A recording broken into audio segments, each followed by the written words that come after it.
Madame, Monsieur, bonsoir. Bienvenue dans cette édition de Savane Soir. Au menu, le Burkina Faso s'affirme avec des inventions qui pourraient bien transformer notre quotidien. Dans cette édition, nous vous ferons découvrir l'invention de Boubacar Zongo, sacré bangré d'or de la 15e édition du Forum national de la recherche scientifique et de l'innovation technologique FERCIT 2025. On en parle dans ce journal. Solidarité en action, le PDG de Socom Burkina soutient les orphelins des héros de la nation. El Hadj Boukari Ouedraogo offre un conteneur de kits scolaires aux enfants de FDS et VDP tombés au front. Un geste de compassion en ce début d'année scolaire. Les détails dans quelques instants. Le ministère de la Communication, de la Culture, des Arts et du Tourisme appelle les journalistes et techniciens des médias à plus de rigueur vestimentaire lors de la couverture de cérémonies officielles. Ce rappel fait suite à plusieurs constats de négligence dans la tenue vestimentaire de certains professionnels lors d'événements officiels, ce qui, selon le ministère, nuit à la solennité de ce moment et à l'image du journaliste burkinabé. Le communiqué s'appuie sur les textes déjà en vigueur, notamment le décret du 2 juin 2023 et l'arrêté du 2 novembre 2023 qui encourage le port du faso d'Anfani, du coco-donda et d'autres tissus traditionnels burkinabés. Désormais, chaque responsable de médias est invité à instruire ses collaborateurs pour proscrire les tenues débraillées, indécentes et inadaptées aux cérémonies officielles, privilégier le port du faso d'Anfani, du coco-donda ou de tissus traditionnels locaux, adopter une tenue correcte, sobre et professionnelle qui reflète la dignité du journaliste burkinabé. Le ministère précise que le non-respect de ces consignes pourra entraîner des sanctions comme l'exclusion d'un événement ou la suspension d'accréditation. Je le disais en titre, l'industrialisation est en marche au Burkina Faso avec de nombreuses innovations découvertes lors de la 15e édition du Forum national de la recherche scientifique et de l'innovation technologique FERCIT 2025. Boubacar Zongo, bangré d'or de cette édition, propose une machine à multiples fonctions. Quelle est donc cette invention qui lui a valu le premier prix du FERCIT 2025? Découvrons-la avec Germaine Farama. C'est une machine à l'image d'un moulin qui a permis à Boubacar Zongo, innovateur, de décrocher le premier prix de la 15e édition du Forum national de la recherche scientifique et de l'innovation technologique FERCIT. Un broyeur polyvalent amélioré dont la fonctionnalité est particulière. Un broyeur polyvalent amélioré qui fonctionne entièrement à l'énergie solaire. C'est sans batterie ni convertisseur, qui permet de remplacer les moteurs asymétriques là, qui utilisent le courant de 380 ou les moteurs thermiques qui utilisent le gasoil pour fonctionner. Ce moulin de Boubacar Zongo, qui fonctionne au solaire, est destiné à répondre aux besoins des zones reculées. Ce qui nous a motivé à créer cette technologie-là, c'est le fait que nous avons abondamment de soleil dans nos pays là. Et en plus, il y a des endroits reculés dans les campagnes où souvent l'accès au carburant est vraiment difficile. Donc avec cette technologie-là, ça pourrait nous permettre de simplifier un peu le carburant pour pouvoir l'utiliser dans les campagnes comme les moulins, les égreneuses, les vanneuses, tout ça là, sans aucun apport, rien que le soleil. Boubacar Zongo évolue dans l'innovation depuis plus de 30 ans. Malgré son expérience, Boubacar Zongo a dû mettre 4 mois pour sortir cette machine qui éblouit les professionnels du domaine. Une machine rentable pour ses destinataires, selon lui. La machine là, comme vous le voyez, la partie broyeur polyvalent coûte 1,3 million. Donc, et l'autre partie qui constitue le moteur et les plaques solaires aussi coûtent 1,3 million. Donc les deux c'est 2,6 millions. Voilà. Et vous avez une autonomie d'utilisation assez longue. En moins de 6 mois, lorsque vous allez utiliser en pleine, vous allez vous rentabiliser et puis même payer tout ce qu'il y a comme charge à la dessus. Sans soutien dès le départ, Boubacar Zongo, membre de l'association burkinabé d'inventeurs et innovateurs, empoche les 25 millions de francs CFA de la meilleure innovation à l'occasion du 15e FERCIT, un prix révalorisé par le gouvernement. Boubacar Zongo entend mieux surprendre pour sa prochaine invention. Ils sont désormais prêts à affronter le monde professionnel. L'Institut des sciences et techniques de l'information et de la communication, ISTIC, a procédé hier à la sortie officielle de la 37e promotion. La promotion, composée de 92 stagiaires, vient de clore 2 ans de formation. Retour sur la cérémonie de sortie de cette 37e promotion avec Rukiatou Bilgo et Cynthia Zongrana.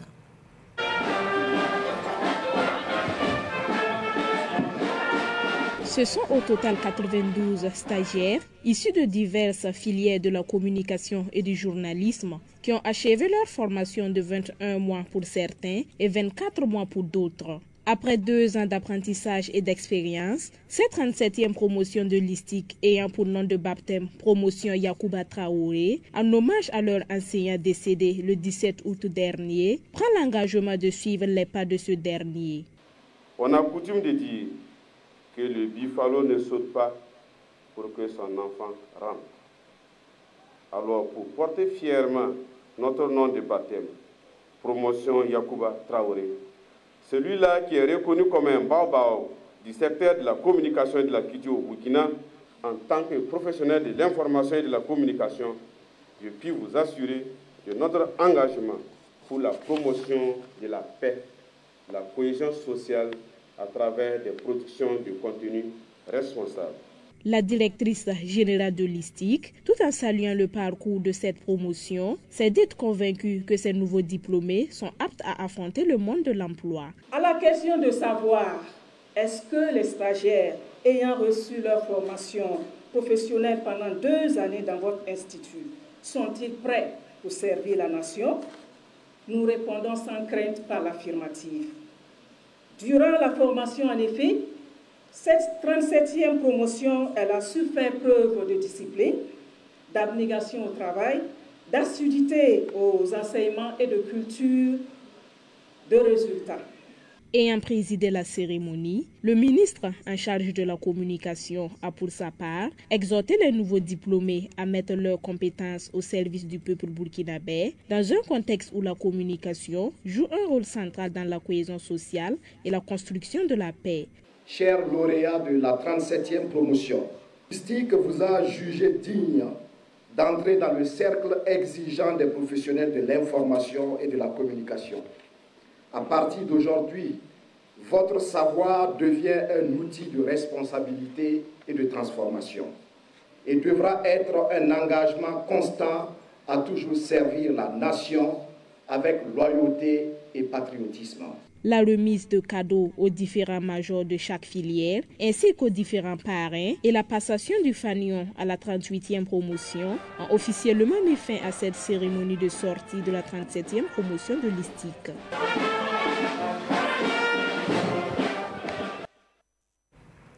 Direction la région du Naouri, le Centre national d'entraînement commando de Pau a rendu lundi dernier une visite au VDP de Kampala dans le Naouri. Ces VDP ont mis en valeur 11 hectares de riz avec une production attendue de 270 tonnes. Ils ont reçu les encouragements du commandement et des autorités locales. Le compte rendu de Issa Oumarati.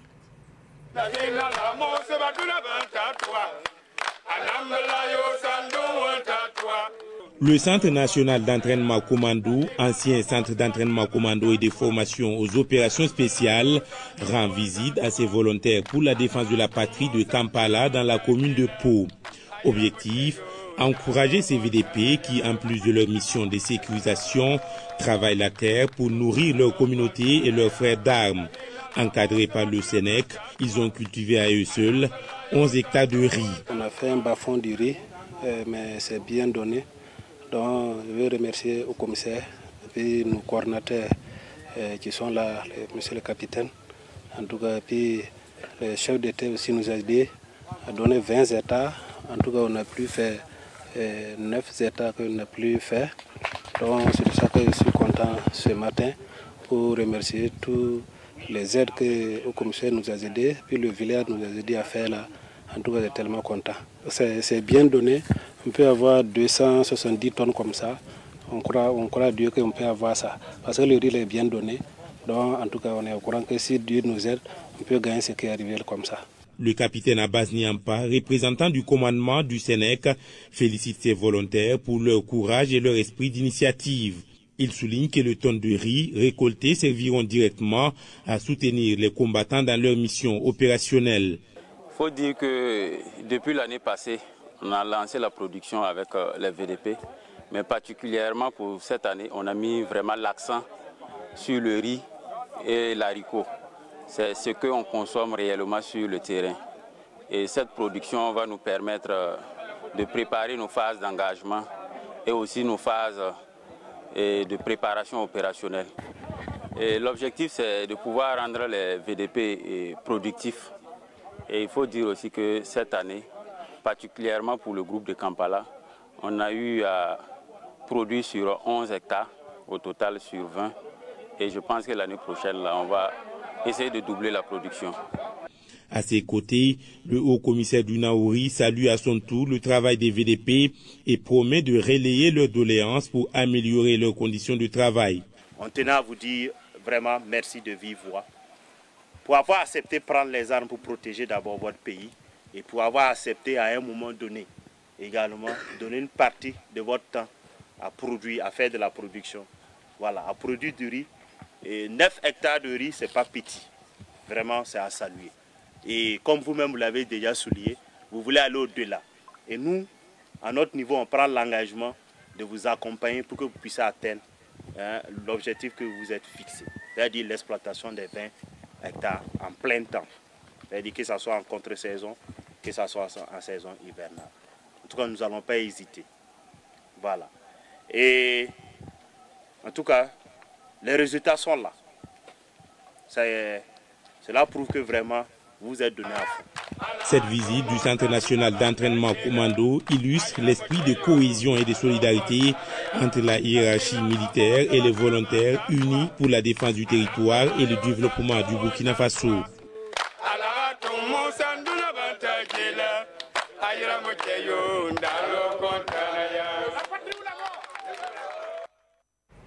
Je le disais également en titre, le PDG de Socom Burkina, El Hadj Boucaré Ouedraogo, a une fois de plus fait parler son cœur au profit des orphelins et veuves des FDS et VDP tombés sur les champs de bataille. Il a remis un conteneur de kits scolaires pour ces orphelins en ce début d'année scolaire. La remise du don a eu lieu ce mercredi matin à l'agence de soutien aux orphelins et victimes de guerre. Plus de précisions avec Ahmed Joël Comporé.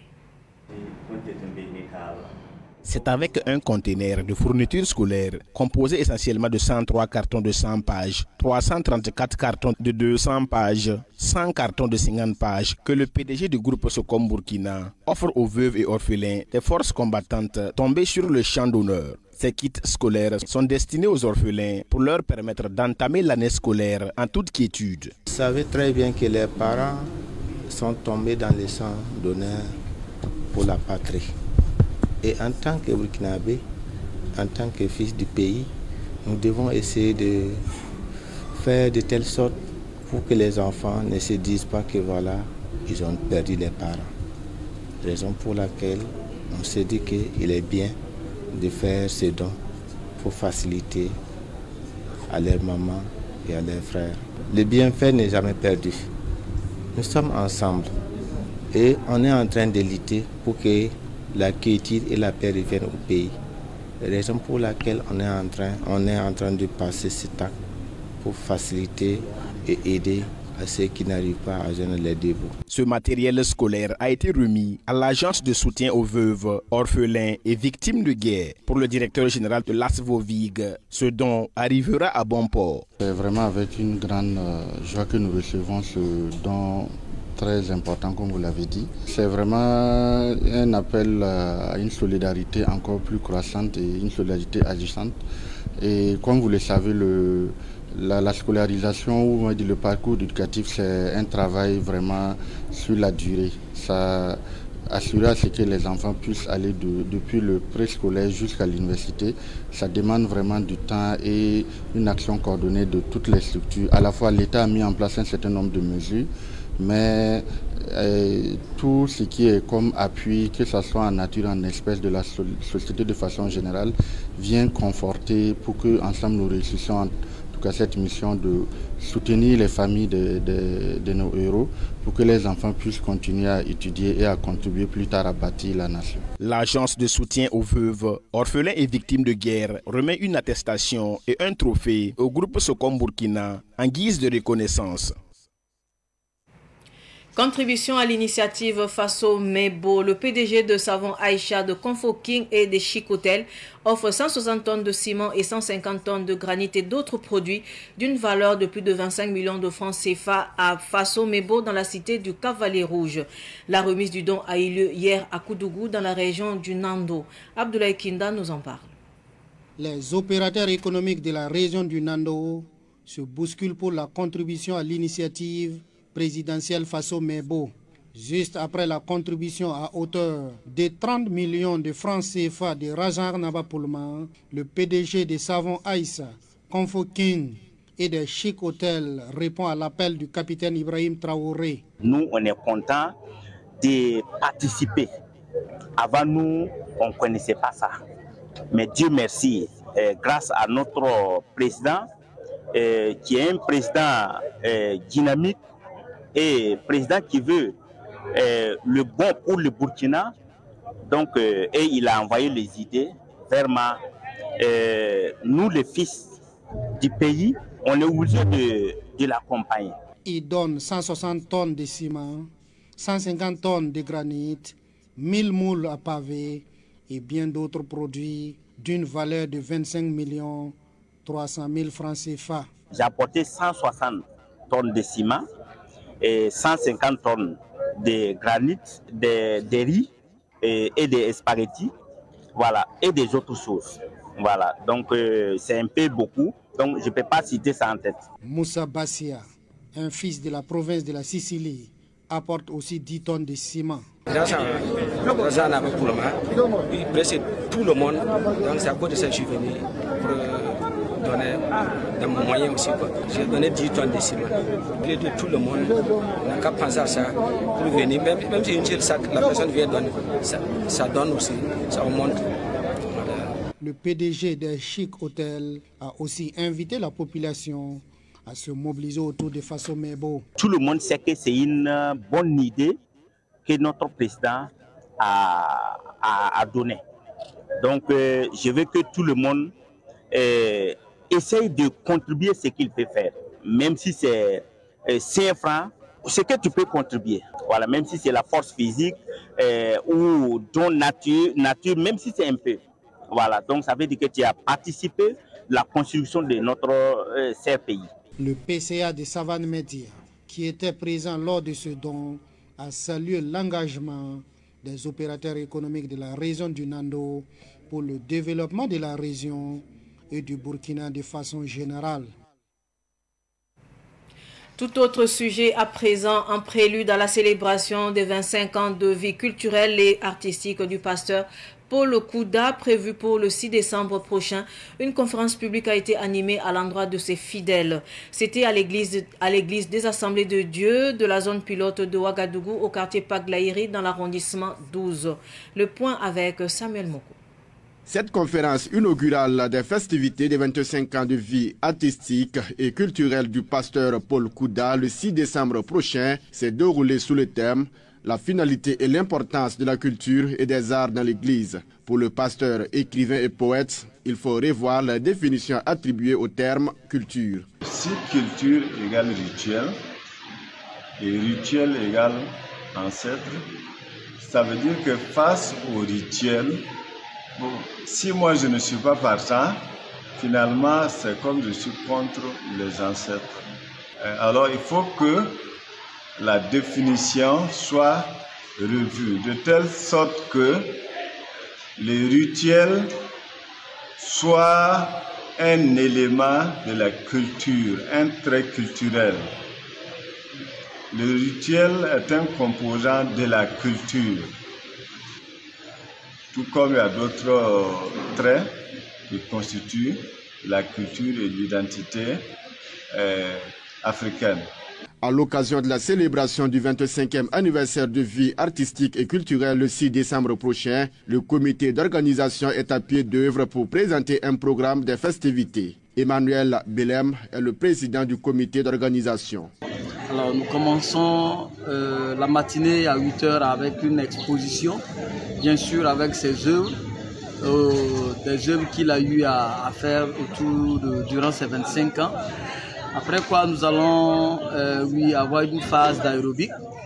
Après cette phase d'aérobic, nous allons laisser les enfants faire des prestations.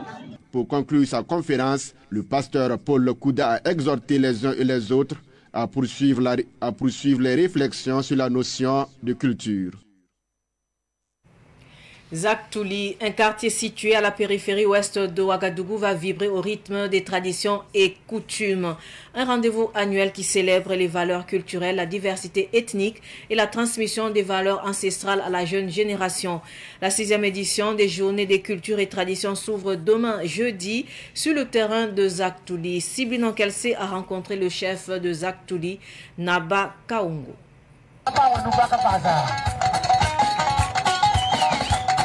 La 6e édition des Journées des cultures et traditions de Zaktouli va se tenir sous le thème Culture, tradition et résilience, bâtir ensemble un Burkina de paix.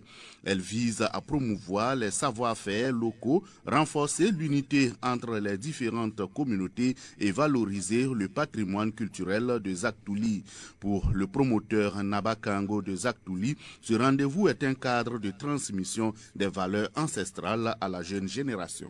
Nos ancêtres ont su mettre de l'éternité dans la précarité en nous léguant un patrimoine inestimable. Ce patrimoine donc, qui se résume sur plusieurs plans, à savoir donc, sur le plan linguistique, sur le plan culinaire, sur le plan vestimentaire, sur la médecine traditionnelle, le savoir-faire et le savoir-être. Et c'est sur ces thèmes-là que nous devons développer cette année parce que c'est important pour nous et ça reflète nos réalités. Et c'est cette occasion aussi qui nous permet à Zaktouli ici de jouir et de collaborer et de promouvoir les journées de culture et tradition que nous véhiculons à Zaktouli ici. En plus de capitaliser des données des années passées, cette année, l'accent est mis sur des parades, des contes, des formations et un espace réservé surtout aux enfants selon Naba Kaungo. Pour lui, l'innovation majeure, c'est l'association de la médecine traditionnelle. La particularité, c'est qu'on a fait un clin d'œil à la médecine traditionnelle en invitant donc beaucoup donc, de personnes qui sont donc cotées en la matière, à savoir Agiadekom Silga et Papa Nakoulman de Tanguin. Et en tout cas, on a mis l'accent sur la médecine traditionnelle parce que aussi il ressort que la médecine traditionnelle aussi fait ses preuves actuellement donc, au Burkina Faso.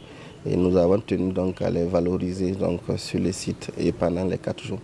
Au menu de ces journées, des prestations d'artistes traditionnels et modernes, des expositions artisanales, des concours d'art culinaire et des démonstrations des rites ancestraux. Ces journées des cultures et traditions de Zaktouli s'ouvrent demain à travers une activité de salubrité et la cérémonie officielle d'ouverture est prévue le vendredi à 15 h.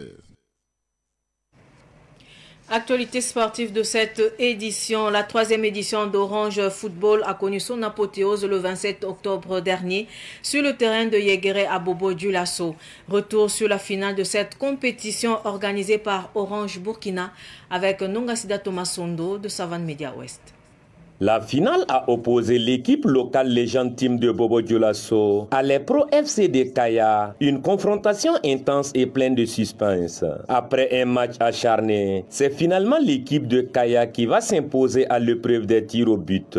Les Pro FC de Kaya se sont montrés plus adroits que les joueurs de l'équipe adverse, décrochant ainsi le titre de championne de cette édition. Christophe Baziomo, directeur général de Orange Money Burkina Faso, s'est réjoui de la qualité de jeu des équipes finalistes qui ont fait preuve de fair play sur le terrain.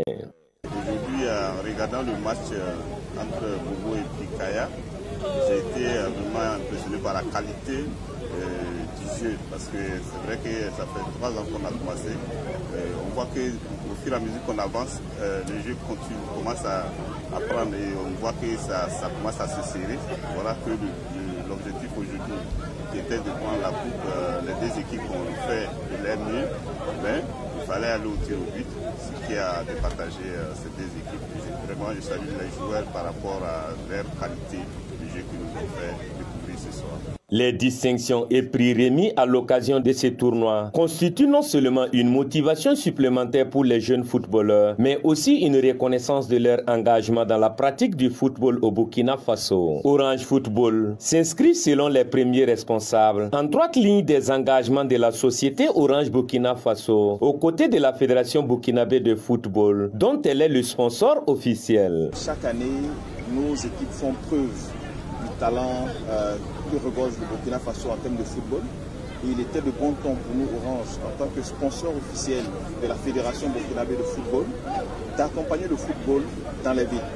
Nous le faisons dans les quartiers à Ouagadougou et dans certaines autres villes, mais il était de bon ton pour nous, en tout cas, d'avoir une compétition qui puisse permettre aux Burkinabés des différentes villes de s'affronter dans un esprit fair play pour pouvoir célébrer notre cohésion et notre union. En rappel, la finale de la 3e édition de Orange Football initiée par Orange Burkina Faso s'est jouée à Bobo-Dioulasso avec 24 équipes au lancement de la compétition. Les Pro FC de Kaya est ainsi sacré champion de la 3e édition de Orange Football et repart avec le trophée, des médailles d'or et 1 500 000 francs CFA. Les Legend Team se console avec des médailles d'argent et la somme de 1 million de francs CFA. La Ligue arabe, qui occupe la 3e place, repart avec 500 000 francs CFA, le tout payé par Orange Money. Les organisateurs ont donné rendez-vous aux différents acteurs du sport et à la jeunesse burkinabé en 2026 pour la 4e édition de Orange Football.